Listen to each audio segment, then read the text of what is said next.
So let's get started with our first installment of Lightning Cuts. The first question comes to us from Jay, and Jay asks this question: how do you know if you're being called to seminary, and from there to be a pastor? And then he goes on to ask the question of what to do and how to make this decision in the midst of mysticism. You know, we can easily go mystical. Well, I know for myself, when it came time to go to seminary, I was always told that you looked for a two-prong approach. The inner call and the outer call is what I was told. The inner call was this burning in your bosom, a burning in your heart, an excitement in your heart that God would reveal that, hey, you need to be a pastor. And then that inner call was affirmed by an external call through a series of events that would happen. And therefore, when those two things aligned, like the stars aligning in the sky, then you knew for sure that you were destined to be a pastor. In fact, I took that knowledge of that inner call and that external call that had lined up in my life. I went to seminary, and I remember the first couple weeks running into a pastor, and he asked me, and he didn't know I was in seminary, and he asked me, who are you and what are you doing? And I said, well, my name is Matt and I'm here to be a pastor. I've been called to be a pastor. And I remember him looking at me and saying, young man, you are not called. You do not have a church. You have not been called to be a pastor yet. Well, this greatly offended me. It greatly offended my mysticism. It greatly offended my assurance.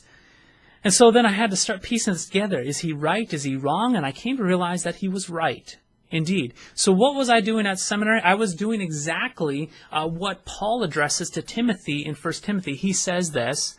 He says to Timothy, here's a trustworthy saying: whoever aspires to be an overseer, that is a pastor, desires a noble task.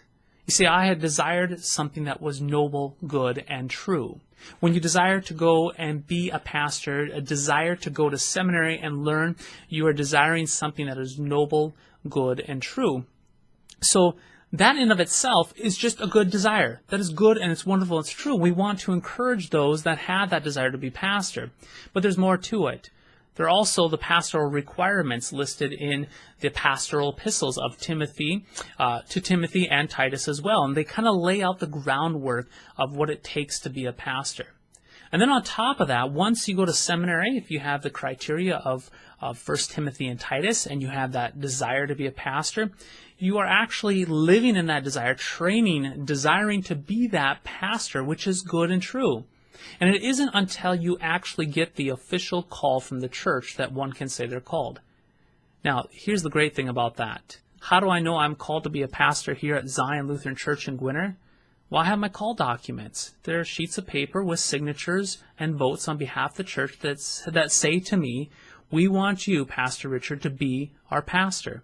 So when there are times when I don't feel like a pastor, when there are times where I'm discouraged as a pastor, when there are times where I wonder, what have I gotten myself into? I can look at that objective call and say, my church has called me to preach and teach the word, in season and out of season, when things are good, when things are bad, up, down, left, and right, that I am called.